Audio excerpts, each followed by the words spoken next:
There are two kinds of silence in this world. The first is the peaceful, comfortable quiet you share with someone you love, where words aren't necessary. The other is the silence that screams. It's the silence of an empty phone line after a desperate call, the silence of a car speeding away, leaving you standing in its dust, the silence of being erased. I learned the difference on a blistering Tuesday afternoon, off Interstate 40, just outside Kingman, Arizona, and that lesson cost my son his home. My name is Eleanor Vance. I am 68 years old, a widow for 5 of them, and for 41 of them, a mother. Being a mother was the central pillar of my identity. I believed, with the foolish devotion only a mother can possess, that it was a role with a lifetime tenure. I was wrong. It started, as so many family tragedies do, with a gesture of supposed kindness. "Mum, we want to take you on a real vacation," my son, Mark, had announced 3 months prior. "All of us. A proper family road trip to the Grand Canyon. You deserve it." Behind him, my daughter-in-law, Sarah, stood beaming, her smile as wide and thin as a razor blade. Sarah was a master of performative affection. She was beautiful, polished, and treated her life like a curated Instagram feed. I, with my sensible shoes and greying hair that I refused to dye, was a smudge on her pristine filter. "Oh, that's wonderful, dear," I'd said, my heart giving a hopeful flutter. For the past few years, since my husband David passed, things had been strained. I saw them, of course. I babysat my grandchildren, 10-year-old Jacob and 14-year-old Lily, every Tuesday and Thursday. I cooked them dinners that Sarah would praise while subtly pushing them to the side of her plate. I existed in the periphery of their perfect family unit, a necessary but slightly embarrassing utility. Mark, my sweet Mark, seemed caught in the middle. He'd give me these quick, apologetic hugs when Sarah wasn't looking, his eyes pleading for me to understand something I couldn't quite grasp. The house was the real source of the friction. It was a beautiful 4-bedroom colonial in a leafy suburb, the kind of place people pin on their dream boards. David and I bought it for them, not a down payment, the whole thing. It was our life savings, our grand gesture to give Mark the foundation we never at. David was a practical man, a carpenter who trusted his hands more than he trusted banks or lawyers. On the day we signed the papers, he did something I thought was odd. He put the deed solely in my name. "Ellie," he'd said, his hand covering mine, his knuckles swollen from a lifetime of hard work. "Mark is a good boy, but he has a soft heart. And that woman, she's sharp. This house is for our family, for our grandchildren. It stays yours. It's the anchor, just in case the boat starts to drift." I'd argued, but he was insistent. So for 12 years, Mark and Sarah lived in my house. They paid the property taxes and utilities, and to the outside world, it was theirs. But in a vault at a Bank of America downtown, a piece of paper said otherwise. It was a secret I'd almost forgotten, a contingency for a storm I never believed would come. The road trip was a masterclass in passive aggression. I was relegated to the back seat of their enormous SUV, sandwiched between a cooler and Jacob's collection of tablets and headphones. Sarah controlled the music, a rotation of bland pop I found headache-inducing. Lily, my once bright-eyed granddaughter, sat in the front passenger seat, her face illuminated by her phone, a permanent fixture. She'd answer my questions with one-word replies, a sullen teenager in the making, moulded by her mother's subtle disdain for me. "Grandma, could you please not hum?" Sarah would say from the driver's seat, her eyes fixed on me in the rearview mirror. "It messes with the car's acoustics." "Mum, try not to get crumbs on the seat," Mark would add gently, passing back a bag of pretzels as if it were a live grenade. Every stop was a carefully managed operation. They would choose fast food places where I struggled to read the menu, sighing with theatrical impatience. Every request I made, to stop at a scenic overlook, to find a different radio station, to simply turn down the air conditioning that was blasting on my old bones, was met with a shared, weary glance between husband and wife. I was the burden, the anchor they were dragging across the desert. The third day brought us to Arizona. The heat was a physical presence, a shimmering weight on the asphalt. The mood in the car had grown toxic. Jacob was whining, Sarah was snapping at Mark for a missed turn, and I had retreated into a deep, wounded silence. "I need to use the restroom," I said, my voice feeling rusty. "And stretch my legs." Mark pulled into a desolate rest stop. It wasn't much more than a dusty parking lot, a pair of sun-bleached picnic tables, and a small, squat, brick building housing the restrooms. A lone vending machine stood humming miserably in the shade. "Okay, be quick, Mum," Sarah said, not even turning around. "We're trying to make it to Flagstaff by 6. I eased my stiff body out of the car. The heat hit me like a wall. "Do you want a water, Mark? Lily?" "We're fine, Mum," Mark said, his eyes on his phone. "Just hurry, Eleanor," Sarah chirped, her voice dripping with false sweetness. I walked towards the restroom, the gravel crunching under my shoes. The place smelled of disinfectant and neglect. I took my time, splashing cool water on my face, looking at the tired old woman in the mirror. I saw the hurt in my own eyes and felt a surge of defiance. I would not let them ruin this. It was the Grand Canyon, for goodness sake, a wonder of the world. When I stepped back out into the blinding sunlight, the car was gone. I blinked, shielding my eyes. The space where their silver Lexus SUV had been was now just an empty patch of asphalt, shimmering with heat waves. My purse, with my wallet and my phone, was still in the car. All I had was the clothes on my back and a cheap gas station map I'd stuffed in my pocket. My first thought was that it was a mistake. A joke. They'd just driven around the lot to scare me. I stood there, a ridiculous statue of disbelief, waiting for them to reappear, laughing. 1 minute passed, then 5. The screaming silence began. The drone of the cicadas grew louder, a soundtrack to my rising panic. The sun beat down on my head. A truck roared past on the highway, a blast of hot, dirty air. I was alone. They had left me. My son, the baby I had nursed through fevers and held after nightmares, had driven away and left his 68-year-old mother in the middle of the Arizona desert. The panic came first, a cold, metallic taste in my mouth. My heart hammered against my ribs. I stumbled towards the highway, my hand raised feebly at the passing cars, their windows sealed, their occupants anonymous blurs. They didn't see me, or they didn't want to. I was just a crazy old woman on the side of the road. Humiliation washed over me next, hot and shameful. What had I done to deserve this?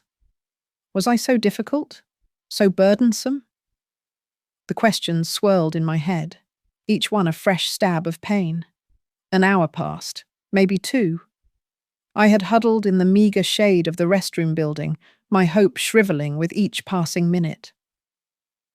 Finally, a state trooper pulled over, a kind man with a weathered face named Officer Miller. He listened to my story, his expression shifting from professional skepticism to gentle pity. "They just drove off?" he asked, unable to hide his disbelief. "They must be coming back," I whispered, the lie tasting like ash. "It must be a misunderstanding." He knew it wasn't. I knew it wasn't. He took me to the nearest station, gave me a bottle of water and a phone. I called my son's number. It went straight to voicemail. I called again and again. Voicemail. Voicemail. Voicemail.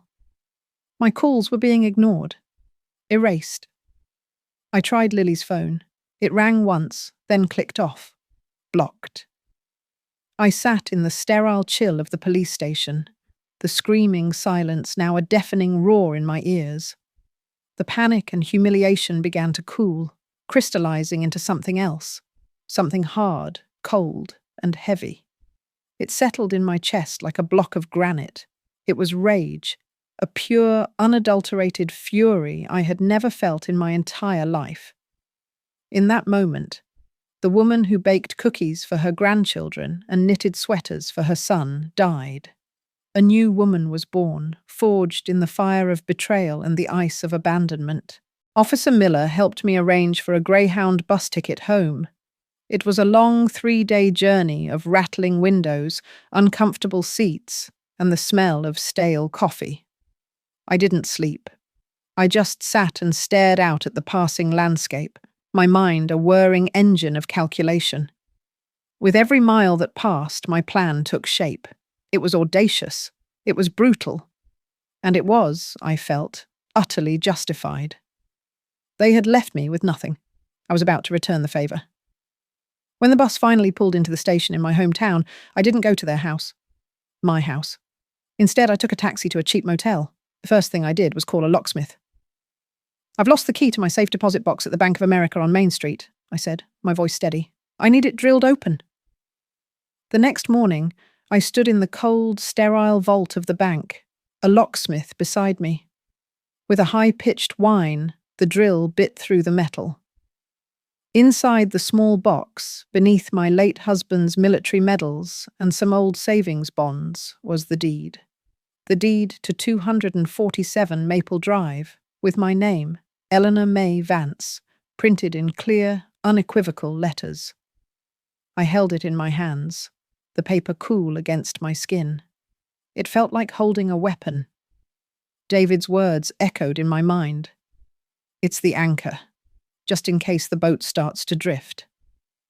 The boat hadn't drifted, I thought. It had capsized. My phone, a cheap burner I'd bought at a 7-Eleven, buzzed. A text message from Mark, my first communication from him in 5 days. It read, "Mum, huge misunderstanding. So sorry. Got caught up. Are you okay? Call me. Got caught up." The casual cruelty of it stole my breath. It wasn't an apology. It was an excuse. An insult. I deleted the message without replying. My next call was to a man named Mr. Chen. He wasn't a regular realtor. His ads, tucked in the back of the local paper, read, "We buy houses, cash, fast closing, any condition." He was a bottom feeder, a vulture, and exactly what I needed. We met at a diner. He was a small, neat man with emotionless eyes. He didn't ask why I was selling. He didn't care about the new kitchen Sarah had been so proud of, or the garden I had helped plant. He saw only square footage and profit margins. "The title is clean, in your name only?" he asked, sipping his tea. "Yes," I said. "The occupants, are they aware?" "They are. On an extended vacation?" I said, the words tasting like poison and power. He nodded, a flicker of understanding in his eyes. He'd seen situations like this before. He made an offer. It was criminally low, probably 60% of the house's actual market value. But it was in cash, and he could close in 7 days. "Sold," I said without a moment's hesitation. For the next week, I lived like a ghost. I stayed in my motel room, paid for with the last of my emergency cash, which, thankfully, I kept separate from my main accounts. I signed the paperwork with Mr. Chen's lawyer, a man with a smile as slick as his hair. I felt a grim, exhilarating sense of purpose. This wasn't just about revenge anymore. It was about survival. It was about reclaiming my own narrative. They had tried to erase me, to make me a non-person. I was about to remind them, in the most permanent way possible, that I very much existed. The day the sale closed, the money was wired to a new bank account I had opened. It was a staggering amount, more money than I'd ever seen in one place. But it felt like monopoly money, abstract. The real prize was the act itself. I waited 2 more days. I knew the closing documents would be filed with the county, and the new ownership would be a matter of public record. Mr. Chen's company, Quick Turn Properties, LLC, was now the legal owner of 247 Maple Drive. I imagined the scene. Mark and Sarah, tan and relaxed, pulling their gleaming SUV into the driveway. I imagined them walking up to the front door they believed was theirs, only to find a notice. A legal notice of eviction tacked to the solid oak door David and I had chosen together.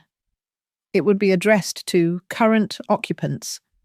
It would inform them that the property had been sold and they had 30 days to vacate the premises. The phone call came on a Thursday evening. I was eating a container of lukewarm chow mein in my motel room when my burner phone rang. It was Mark. "Mum? Mum, what the hell is going on?" He sounded breathless, panicked. "There's a sign on our door, some legal notice. It says the house has been sold. It has to be a mistake, some kind of fraud." I took a slow bite of a vegetable spring roll, chewing deliberately before I answered. "It's no mistake, Mark." There was a pause, a long, heavy silence. "What are you talking about, Mum? Where are you? We've been so worried." "Worried?" I let out a short, sharp laugh, devoid of any humour. "Were you worried when you were driving through New Mexico? Were you worried when you were admiring the sunset over Flagstaff? Were you worried when you blocked my calls?" "Mum, it was complicated," he stammered. I could hear Sarah's shrill voice in the background. "What is she saying, Mark? Put her on speaker." The sound quality changed. "Eleanor?" Sarah's voice was pure venom. "You listen to me. Whatever sick little game you're playing, you stop it right now. You can't sell our house." "That's funny, Sarah," I said, my voice as cold as a morgue slab, because I just did. It turns out it was never your house to begin with. It was mine, a fact you seem to have forgotten. You bitch!" she shrieked. "We put $100,000 into that kitchen. We built the deck. You can't do this." "You left me on the side of a highway," I said, my voice dropping to a near whisper. "You left me in the middle of the desert with no phone, no money, no water. You left me to die, for all you knew. $100,000 kitchen seems like a small price to pay for that." Mark came back on the line, his voice breaking. "Mum, please, we can fix this. We'll pay you back for the bus ticket. Just tell me what to do. I can call the lawyer, we can reverse it." "There's nothing to reverse, Mark," I said, the finality of it settling over me. "The papers are signed. The money is in my account. The house is gone. You left me stranded with nothing but the clothes on my back. I left you a roof over your head for 30 more days. I think, by any measure, that makes me the more generous one. We're even now." I hung up the phone. I turned it off and broke the SIM card in half, dropping the pieces into the trash. The silence that followed was different. It wasn't screaming. It was the quiet, hollow hum of a mission accomplished, a victory, or so I thought. The first few weeks were a blur of righteous satisfaction. I bought a small, sunny condominium in a 55-plus community an hour away. It was clean, new, and entirely mine. I furnished it simply, finding a strange joy in buying my own things Sarah wouldn't be able to criticize or replace. I had money, security, and freedom. I had won. The backlash was predictable. I got a furious, rambling letter from a lawyer Mark and Sarah had hired, full of empty threats about theft and elderly fraud, which was ironic. My own lawyer, a sharp woman named Miss Davis, dismissed it with a single, scathing letter pointing to the undeniable legality of the deed. They had no case, and they knew it. The legal threats faded into angry silence. I heard through the town grapevine old friends who called, unsure of what to believe, that Mark and Sarah had moved into a cramped apartment across town. Mark had lost his job. The stress and humiliation had apparently caused him to unravel. Sarah was working as a receptionist. The perfect Instagram life had shattered. Karma, I told myself, was a beautiful thing, but karma is a double-edged sword. It doesn't just punish the wicked, it tests the righteous. And my righteousness, I was about to discover, was built on a foundation of sand. The first crack appeared about 3 months after the sale. I was at the grocery store when I saw a woman I knew from my old neighborhood, a casual friend named Carol. She saw me, her eyes went wide, and she practically ran down the frozen foods aisle to avoid me. The shame was a sudden hot flush on my cheeks. I was no longer Eleanor Vance, the friendly widow. I was the crazy old woman who sold her son's house from under him. The story had taken root, and I was the villain. Loneliness began to creep in. My new condo was lovely, but it was filled with the screaming silence I thought I had escaped. My freedom felt like a cage. I had my revenge, but I had torched every bridge to get it. I had no son, no grandchildren. And then the phone rang. It was an unknown number. I almost didn't answer, but something compelled me to. "Grandma?" The voice was small, hesitant. It was Lily. My heart seized in my chest. "Lily? Oh, honey, is that you?" I'm at my friend Jessica's house," she said, her voice thick with tears. "I stole her phone to call you. Mum took mine." "Are you all right, sweetheart?" I asked, my own voice trembling. "No," she whispered, and then she began to sob, great gulping breaths that broke my heart. "Everything is awful, Grandma. The new apartment is so small. Mum and Dad fight all the time. They yell. Dad drinks now. He never used to drink. Mum blames him for everything, and he just sits there. He looks old." I closed my eyes, the bright, sunny kitchen of my new condo suddenly feeling cold and dark. "She says it's all your fault," Lily continued, her voice a torrent of childish pain and confusion. "She says you're a monster who destroyed our family. Dad doesn't say anything. He just disappears. Grandma, why did you do it? Why did you take our house?" The question hit me with the force of a physical blow. In my quest for justice, in my righteous fury, I had never truly considered the collateral damage.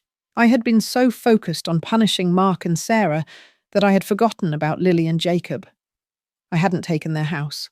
I had taken their home, their stability, their childhood, the foundation of their world.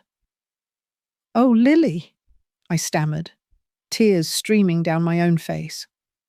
It's complicated. Your parents, they did something very cruel to me." "I know," she said, shocking me. "I heard them talking about it, about leaving you. I told them it was wrong, but they told me to shut up. Mum said you were a drain on us, but we were a family. Now we're not. Now it's just broken pieces. I miss our garden. I miss my room. I miss you." The knife she had just plunged into my heart twisted. "I miss you." 3 words that laid my victory to waste. What good was my new condo, my money, my freedom, if the price was my granddaughter's tears? Our conversation was cut short as Lily gasped that her friend's mum was coming. She hung up, and I was left with a silence that screamed louder than any I had ever known. The silence of my own catastrophic miscalculation. The hard karma wasn't the town gossip or the loneliness. It was the knowledge that I had passed my pain onto the only 2 innocent people in the entire sordid affair. My revenge had ricocheted, and the shrapnel had torn through my grandchildren's lives. A month later, there was a knock on my door. It was late, nearly 10 o'clock. I peered through the peephole, and my blood ran cold. It was Mark. He looked like a ghost. He was thin, gaunt, with dark circles under his eyes. His clothes were wrinkled, and he seemed to have aged a decade. He wasn't angry.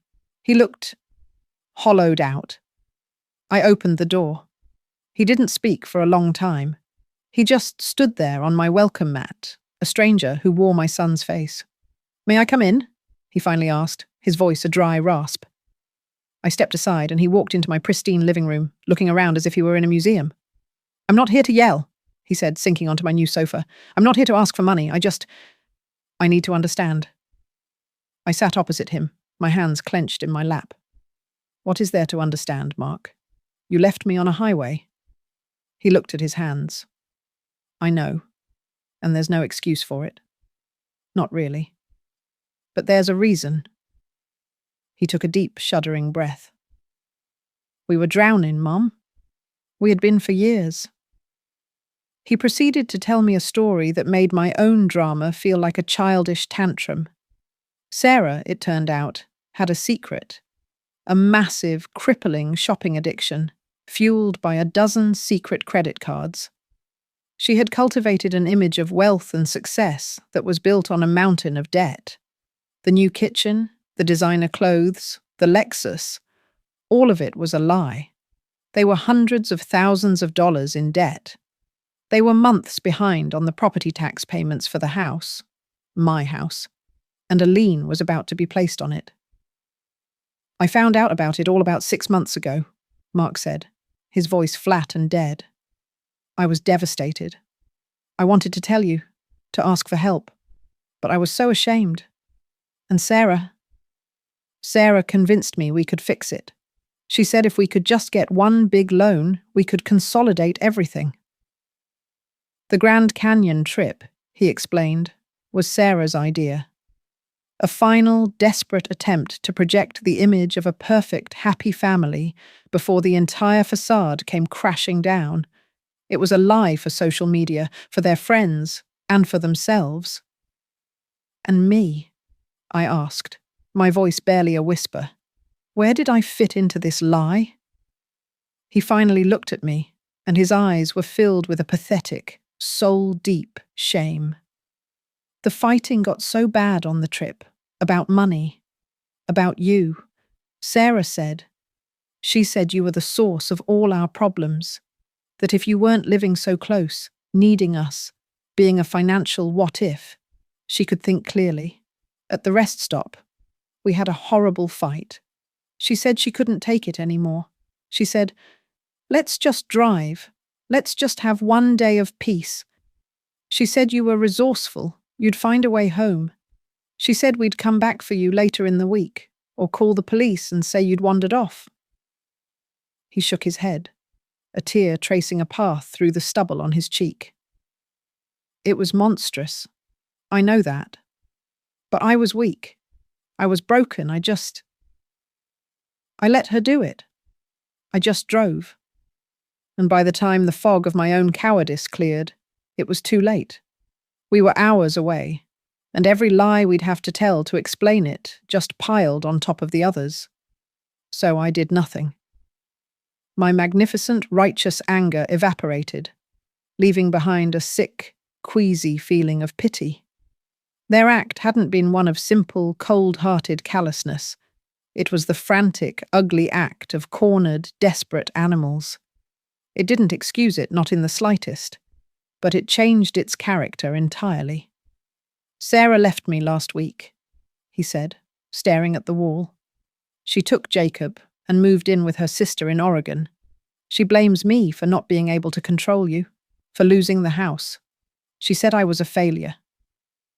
He looked around my small, perfect condo. "You sold the house to punish us for the life you thought we had.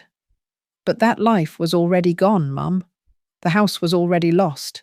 The foreclosure notice would have come within a month.